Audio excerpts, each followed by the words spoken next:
Bonjour à tous, bienvenue dans Parlons d'Europe avec la Maison de l'Europe de Tours, qui est le centre d'information Europe Direct.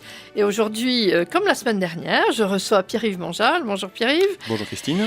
Alors, vous êtes professeur de droit de l'Union européenne à l'Université François Rabelais. Et aujourd'hui, nous allons prendre un sujet qui pourrait paraître anecdotique, mais qui pourtant est important et qui a fait l'objet de nouvelles polémiques ces temps-ci. Donc c'est pour ça que nous revenons dessus. C'est l'affaire du drapeau européen. Oui. Ça a été une polémique, je le rappelle juste, trois députés, Marine Le Pen, Mélenchon, j'ai un trou de mémoire, Jean-Luc merci, Mélenchon. Et Clémentine Autain oui. Ont protesté sur le fait que le drapeau européen figure à l'Assemblée nationale, dans l'Assemblée nationale, et grosso modo que le drapeau européen n'avait rien à y faire. Et pourtant, ça pose quand même beaucoup de questions, cette affaire. Donc, oui. On voudrait un petit peu revenir là-dessus. Alors d'abord, ce drapeau européen, il fait partie des symboles de l'Union européenne, des symboles il y en a 3. Oui, il y a 3 symboles effectivement, alors que l'on connaît. Donc, évidemment, le drapeau, qui est sans doute le symbole le plus marquant et peut-être le plus connu, je crois. L'hymne, bien sûr. L'hymne européen, l'hymne à la joie. L'hymne à la joie, ou l'hymne à la joie de la 9e symphonie de Beethoven. Exactement, que l'on connaît bien aussi. Et puis la devise européenne, qui est unie dans la diversité, qui est extrait d'un ouvrage d'un essayiste, Richard Koudenov-Kalergi, qui avait écrit un ouvrage majeur dans les années 20, Pan-Europa, où il estime que... C'est un des pères de l'Europe. C'est un des pères de l'Europe, exactement. On l'aurait écouté. Oui. On aurait fait l'économie de 50 millions de morts. Vraisemblablement. C'est même certain. Et qui crée, au fond, cette formule, si je puis dire, unie dans la diversité. Bien. Alors, effectivement, c'est le drapeau qui, étonnamment, a fait l'objet d'une tension quand même assez remarquable à la rentrée de septembre-octobre, puisque vous l'avez dit, Jean-Luc Mélenchon, Marine Le Pen et Clémentine Autain se sont un petit peu acharnés contre ce drapeau. Alors, il est vrai dans un contexte particulier qui est celui de l'Assemblée nationale, à l'hémicycle, puisqu'en effet figure à la fois le drapeau français et le drapeau européen. Comme d'ailleurs dans toutes les interventions du chef de l'État. Et dans toutes les interventions du chef de l'État. On voit les deux drapeaux. On voit les deux drapeaux. On va revenir, avant de voir justement le problème de l'Assemblée, de ce problème précis. Le drapeau européen, il est bleu, il a un fond bleu et 12 étoiles d'or dessus. Oui. Est-ce qu'on peut voir d'où ça vient ? Alors, d'abord, exactement, il y a peut-être effectivement 2 choses à voir ici. Il apparaît en Europe, je dirais très officiellement, en 1955. Bon. Dans le cadre d'une organisation internationale que l'on connaît, qui est le Conseil de l'Europe, dont je rappelle que le Conseil a été créé en 1949. Alors le Conseil de l'Europe, pour être clair pour tout le monde, ce n'est pas une institution de l'Union européenne. Non. Le Conseil de l'Europe, il est à côté, c'est autre chose. C'est tout à fait différent de l'Union européenne, c'est une association d'États, comme l'Union européenne, mais une association antérieure, puisqu'elle date de 1949, et qui regroupe actuellement 47 États européens. Bien. Et c'est une organisation qui est connue, notamment puisque ce Conseil de l'Europe, dont le siège est à Strasbourg, rappelons-le, a permis l'adoption de la fameuse Convention européenne des droits de l'homme et a permis également la création de la Cour européenne des droits de l'homme. Donc c'est une organisation politique, juridique, tout à fait spécifique, antérieure à la création des communautés européennes. Bon. C'est donc dans le cadre de ce Conseil de l'Europe, donc, qu'en 1955, le comité des ministres, qui est l'instance décisionnelle, a décidé de se doter de ce drapeau. Concernant les communautés européennes, qui étaient à un moment donné à la recherche aussi, je dirais, d'une visibilité à la fois européenne et internationale, ce n'est qu'en 1985, lors du Conseil européen de Fontainebleau, en 1985, nous sommes pas encore 12 États, il faudra attendre 1986 avec l'arrivée de l'Espagne et du Portugal, mais 12 États qui vont décider, je dirais, de s'approprier le drapeau, c'est pas tout à fait le sens, mais de considérer que le drapeau bleu avec ses 12 étoiles d'or constituerait aussi le symbole des communautés européennes. Voilà, donc c'est arrivé un petit peu antérieurement. Alors ce qui est amusant ici, si je puis dire, c'est que Jean-Luc Mélenchon, par exemple, ou Marine Le Pen, sont plutôt favorables à une construction européenne de type Conseil de l'Europe. On connaît leur argument, une association d'États qui respectent leur souveraineté, qui respectent les peuples, et des États qui coopèrent. Ils rejettent le modèle communautaire, le modèle Union européenne, qui est une association d'États qui intègre et qui parfois malmène, il est vrai, ce que l'on peut dire ici simplement, même si le terme n'est pas très convenable, la souveraineté des États. Très bien, admettons. Mais ce qui est quand même assez curieux, c'est de voir comment ces deux élus en particulier, que je viens de citer... Qui d'ailleurs ont été des élus européens. Alors, c'est très bien de le rappeler, qui ont été des élus, ou sont encore des élus du Parlement européen, s'acharnent donc contre ce drapeau qui fondamentalement incarne le drapeau et le symbole, plus précisément, d'une Europe de la coopération qu'ils souhaitent. Donc il y a une espèce de paradoxe rhétorique à attaquer ce drapeau européen qui est précisément le drapeau de leur Europe. Moi, je dirais paradoxe rhétorique, je trouve ça très joli et très gentil. C'est de la malhonnêteté, c'est de la malhonnêteté intellectuelle, c'est plutôt une façon de dire les choses. C'est une autre manière de dire. Alors, ça, c'est pour l'apparition historique, je dirais, du drapeau.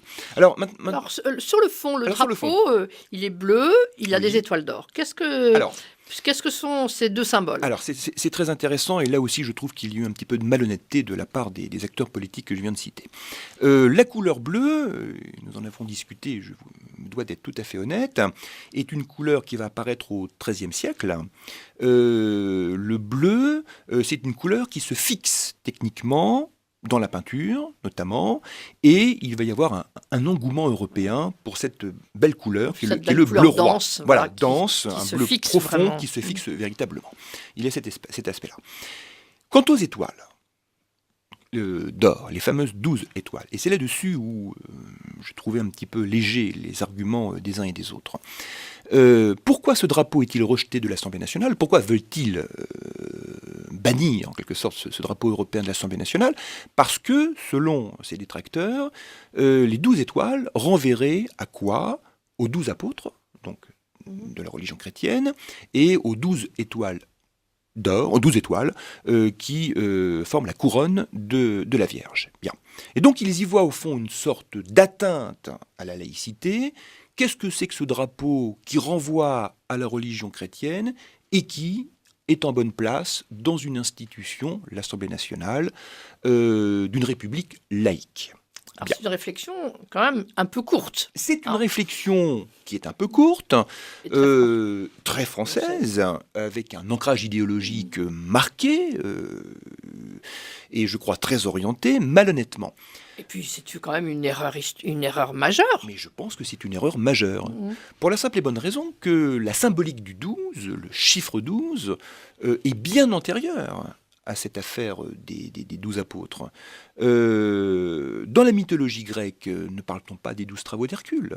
Et l'Europe n'est-elle pas de fondation grecque ? Le couple Gaïa et Ouranos, l'univers et la Terre, ont donné naissance à 12 titans.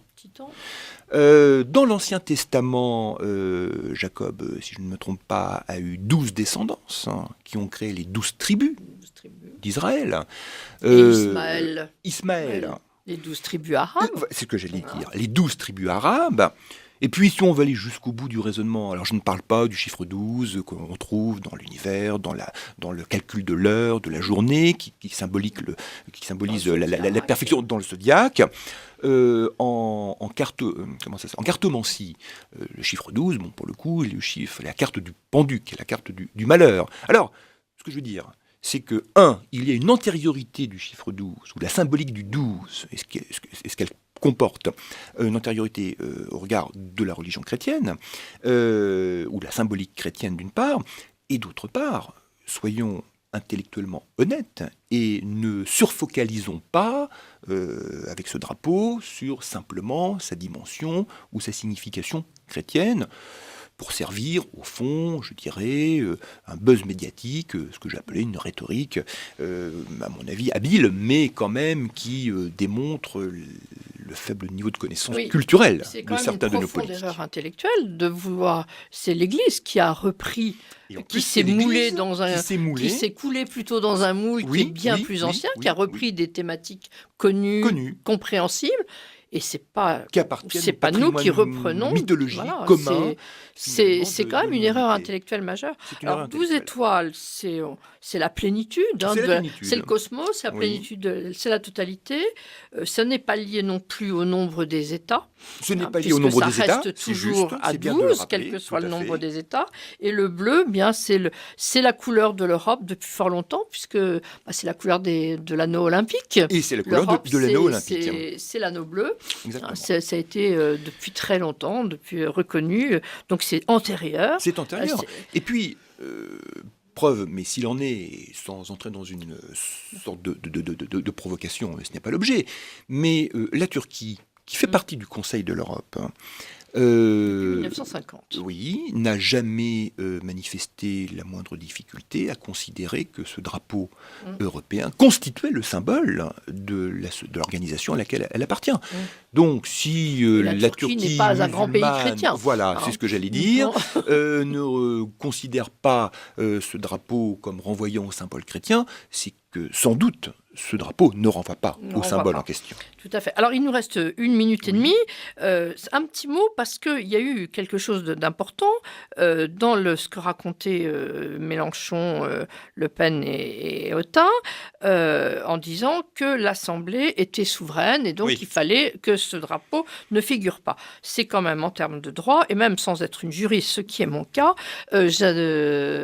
ce n'est pas l'Assemblée qui est souveraine. Mais non, c'est une aberration. Je ne comprends pas que nos députés nous racontent ça. Enfin, c'était surtout Clémentine Autain qui, il me semble, qui, avec une certaine forme de conviction, nous explique que la France est souveraine, que l'Assemblée nationale est souveraine, donc c'est le drapeau français.